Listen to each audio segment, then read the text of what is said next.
Hi guys, it's another week, it's another show, it's another vlog. Welcome back. And today we're going to pick up from last week's episode where we were dealing and getting into, removing the layers and layers and trying to understand who we really are. So I got a question for you.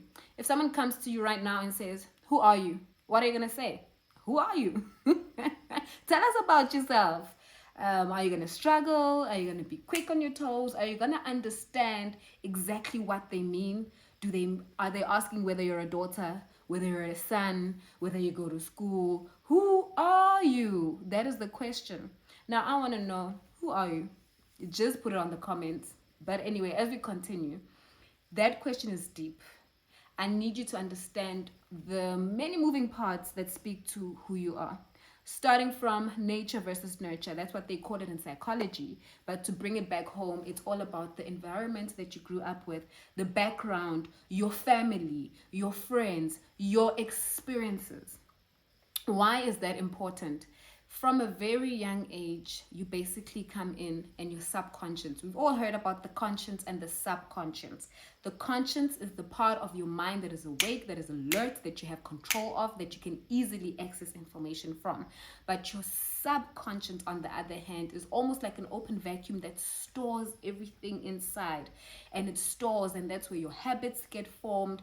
That's where some of your thoughts where you don't think get formed. That's where stereotypes get formed. So as you grow up, your subconscious holds on to all these things that you go through in life, your beliefs, the experiences that you have, the challenges and how you deal with things. And it's in that way that people start shaping whom they are, right down to their beliefs and their personalities. So why are we talking about this today? Because it is still speaking to who you are and trying to pull the reality and the depth of who you are so that we make better informed decisions and we move to being the best versions of ourselves. Let's start from a young age. When we were young, we were so informed by our parents, our living situations, our friends, and they shaped our belief of who we are.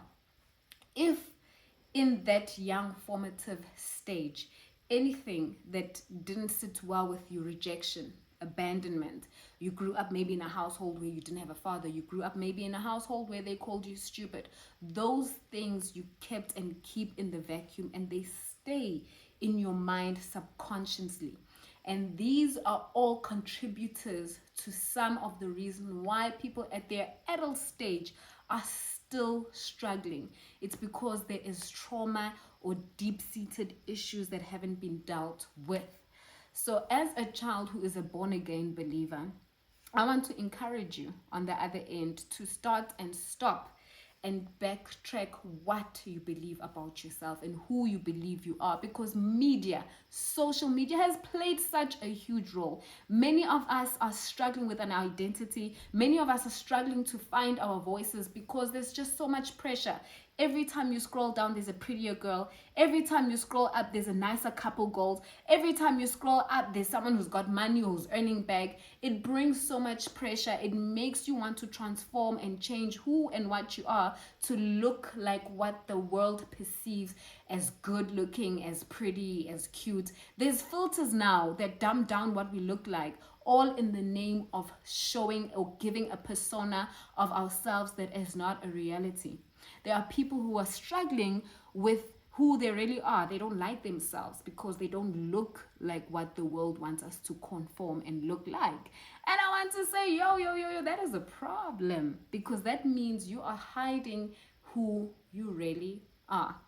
Some of the tips or things that I can give or leave you with on this vlog about how to better find these pitfalls in yourself or about yourself is, every time you look around other people and you want to adopt who or what they look like, you want to adopt their fashion sense, you can't buy things on your own. You don't have your own style, you don't have your own voice, you don't have your own opinions. Everything about you is formed off of other people.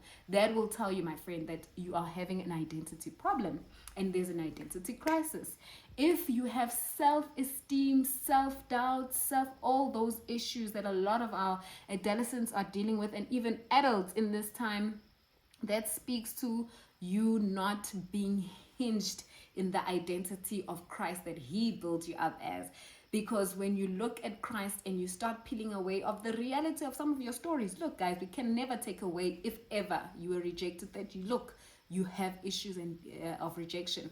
If ever you felt that you've got issues of abandonment, that there's an abandonment issue. If ever that you failed, guys, all of us have failed. Failure is part of life. It means you have failed. It's a reality. But it is a matter of, what do you believe and what does God say to you about your identity? Because it is that is going to move you from point A to point B. It is that that's going to allow you to conquer your 2023 and your life as a whole. So psychologically, as I've been trying to allude to, these voices, they are not wrong in shaping you, but there comes a time of age, a coming of age, where you start questioning things. That's when you let God come in and speak to you about who he says you are. He's taken time to create you. He's given you a purpose. He's given you his identity as a king. You're a child who's seated with Christ in high places. You have authority, you have power, you have the ability to speak things into existence. You are everything, the epitome of his eye. And in such, you are able to then conquer, achieve whatever goals that are put in front of you. So please replace anything that is speaking against your existence with the reality and the truth of God. And where will that sit? In conversation, in relationship, and communion with him. So instead of spending too much time on social media, except my vlog, I want you to start opening your Bible and start rekindling for yourself. Don't wait for your pastor to do it, because you'll be surprised if I had to tell you that pastors go through an identity crisis themselves. Yes, because they've identified so much with their role. They've identified so much with the fact that I'm a pastor. They have lost sense and a reality and touch of whom they are. So this is not an issue. There's nothing that you're going through that is like too big or it's overrated or overstated. In fact, it's understated. There is a crisis, and it's an identity crisis. So check yourself, examine yourself. If you're not a believer, it's okay. Maybe your form and understanding of who you are is okay to be left on the media. But now I'm hearkening to anyone who is a child of God and is struggling and is coming under the weight of depression, of anxiety, and of suicide, to go back to the word and hear what God says for you. Allow the word to transform you. Allow the word to sit in your subconscious and get rid of all the things that are sitting there from your childhood traumas, from whatever experiences that you went through, and allow him to wash you over. Another tool that I want to give each and everyone who's listening right now: if someone speaks to you and says there is a problem, let me speak to myself. Let me get personal, actually. So growing up, I struggled a lot with an insecurity where I felt that if two people maybe on the side are talking to each other in a low form, I would feel like they're gossiping and saying negative things about me. Everything always sat with people are saying negative things about me. And I realized that no, it's not the case.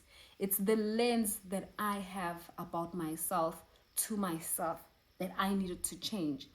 I needed to replace the fake reality I had created within myself, whether it was through some instances where maybe for real people were talking about me and I overheard it, and it stuck with me that every time I see people talking together, they are talking about me. Maybe it did happen, but it could have been a once in a moment type of thing. I had to start understanding that there's nothing negative about me. I needed to nullify the reality of the thought or whatever had formed in my subconscious with the reality of, actually, I am a good person, because I do intentionally try to be a good person. If anyone is speaking against me or bad about me, that is on them. It is not on me. I am a good person. I try to be authentic. I try to be myself. And actually, when I speak to people, they're not talking about me. And if they are, sometimes maybe it's good things. I started needing to find evidence about myself to myself that had to contradict a voice and a thought that was tormenting me. And as I started sitting in the word and hearing what God says about me, as I started understanding how my psyche works, as I started working through some of the coaching tools that I'd love to share with you if it allowed me to be your coach, I started to realize that no, there is only so much that I can take internally, and there's only so much that I can believe internally about myself. And whichever I chose, be it positive, be it negative, both of it would shape the way I had an outlook about life and about how I had an outlook about myself and how I would be able to channel and change my own life and be in charge. So I want to help you more along those things. I don't know what you've been going through. I don't know what you've been dealt with. I don't know what monster fights you when you get on social media. But one thing I do know for a fact, through therapy, through self-introspection, through sitting in the word, through being honest with yourself, through journaling, you are able to start picking out, no, this is not me, it's a pressure from my family. Picking out, no, this that I look like has been shaped by social media. This picking out, no, I only want to be a doctor because my best friend wants to be a doctor. This picking out, I only want to go live overseas because of the pressure of Eskom and the load shedding.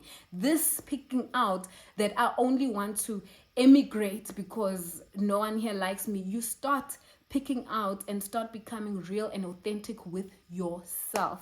And as you start doing that, my friend, you're going to start gaining confidence in who you are. You're going to start loving who you are genuinely. You're going to be able to find your own unique voice, your own style, and you're going to start living out who you are, the best version of you. And in so doing, you're going to tap into the purposes of God that He has for you, because you would understand yourself according to who and what He has called you versus what the world has.